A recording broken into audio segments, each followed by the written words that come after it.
রাশিয়ার সঙ্গে আমেরিকার শান্তি আলোচনায় ইউক্রেন ও ইউরোপকে সক্রিয়ভাবে যুক্ত করার জোরালো আহ্বান জানিয়েছেন ইউরোপের নেতারা। ব্রিটেনের প্রধানমন্ত্রী কিয়ার স্টারমার বলেছেন, রাশিয়াকে প্রতিহত করতে আমেরিকাকে অবশ্যই ইউক্রেনের নিরাপত্তার নিশ্চয়তা দিতে হবে। ইউক্রেনের শান্তি রক্ষায় ব্রিটেন সেনা পাঠাতে প্রস্তুত বলেও জানান তিনি। জার্মানি চ্যান্সেলর ওলাফ শোলজ বলেছেন, ইউক্রেন শান্তি আলোচনায় আমেরিকা ও ইউরোপকে বিভক্ত হওয়া উচিত নয়।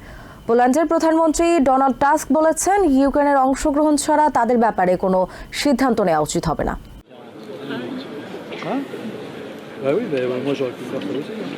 ইউক্রেন যুদ্ধ বন্ধে ইউরোপকে ছাড়াই রাশিয়ার সঙ্গে আমেরিকার শান্তি আলোচনার পরিপ্রেক্ষিতে সোমবার প্যারিসে ইউরোপের নেতাদেরকে নিয়ে একটি জরুরি বৈঠকের আয়োজন করেন ফ্রান্সের প্রেসিডেন্ট এমানুয়েল ম্যাক্রো। ইউরোপিয়ান কমিশনের president Ursula von der Leyen, নেটোর secretary general Mark Rutte, British প্রধানমন্ত্রী Keir Starmer, German chancellor Olaf Scholz সহ স্পেন, পোল্যান্ড, ডেনমার্ক ও ইটালির শীর্ষ নেতারা এই সম্মেলনে অংশ নেন। বৈঠক শেষে সাংবাদিকদের কাছে নিজেদের অবস্থান তুলে ধরেন তারা।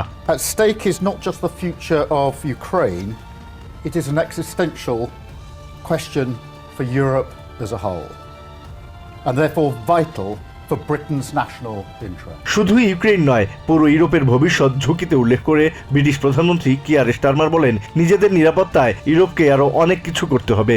On defence, it's clear the US is not going to leave NATO. But we Europeans will have to do more. The issue of burden sharing is not new, but it is now pressing.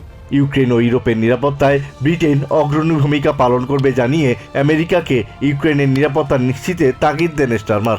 And I'm prepared to consider committing British forces on the ground alongside others if there is a lasting peace agreement. But there must be a US backstop, because a US security guarantee is the only way to effectively deter Russia from attacking Ukraine again. জার্মানির chancellor Olaf শলজ বলেন, তারা শান্তি আলোচনাকে স্বাগত জানান, কিন্তু তা স্পষ্ট হতে হবে। একতরফা সিদ্ধান্ত চাপিয়ে দেওয়া যেতে পারে না। ইউরোপ এবং আমেরিকার মধ্যে নিরাপত্তা ও দায়িত্বের কোনো বিভাজন থাকতে পারে না। নেটো এই ভিত্তিতে প্রতিষ্ঠিত যে আমরা সব সময় একসাথে কাজ করব এবং ঝুঁকি ভাগ করব, যার মাধ্যমে আমাদের নিরাপত্তা নিশ্চিত হবে। এটি প্রশ্নের মুখে পড়তে দেয়া যাবে না। ডেনমার্কের প্রধানমন্ত্রী মেটে ফ্রেডেরিকসেন বলেন, কেবল যুদ্ধবিরতি সমাধান নয়, স্থায়ী শান্তি নিশ্চিত করতে হবে। Maybe sounds a bit strange, but a ceasefire is not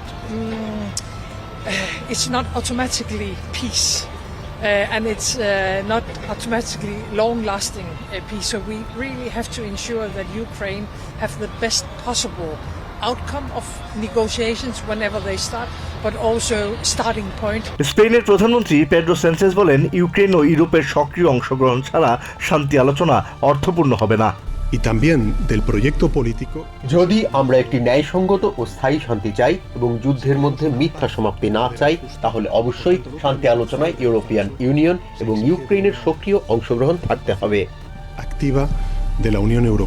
পোল্যান্ডের প্রধানমন্ত্রী ডোনাল্ড টাস্কও একই অভিমত ব্যক্ত করেন। ইউক্রেন যুদ্ধ বন্ধ বিষয়ে রাশিয়ার প্রেসিডেন্ট সিদ্ধান্ত নেবেন। রাশিয়ার স্বার্থ সংরক্ষণ করে এমন প্রস্তাবের পক্ষে মস্কো ইতিবাচক সাড়া দিতে প্রস্তুত। প্যারিসে ইউরোপের নেতাদের একান্ত বৈঠকটি 90 মিনিট ধরে চলেছে। তারা ছাড়া এতে আর কেউ উপস্থিত ছিলেন না। ব্রিটিশ প্রধানমন্ত্রী কিয়ার স্টারমার আগামী সপ্তাহে ওয়াশিংটনে প্রেসিডেন্ট ডোনাল্ড ট্রাম্পের সঙ্গে সাক্ষাতের পর ইউরোপের নেতাদের একটি ফলো আপ মিটিং আয়োজনের প্রস্তাব দিয়েছেন।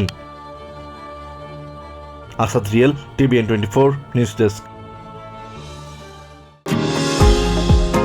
নিউ ইয়র্ক থেকে সম্প্রচারিত TVN 24 টেলিভিশন বিশ্বজুড়ে বাঙালির কণ্ঠস্বর।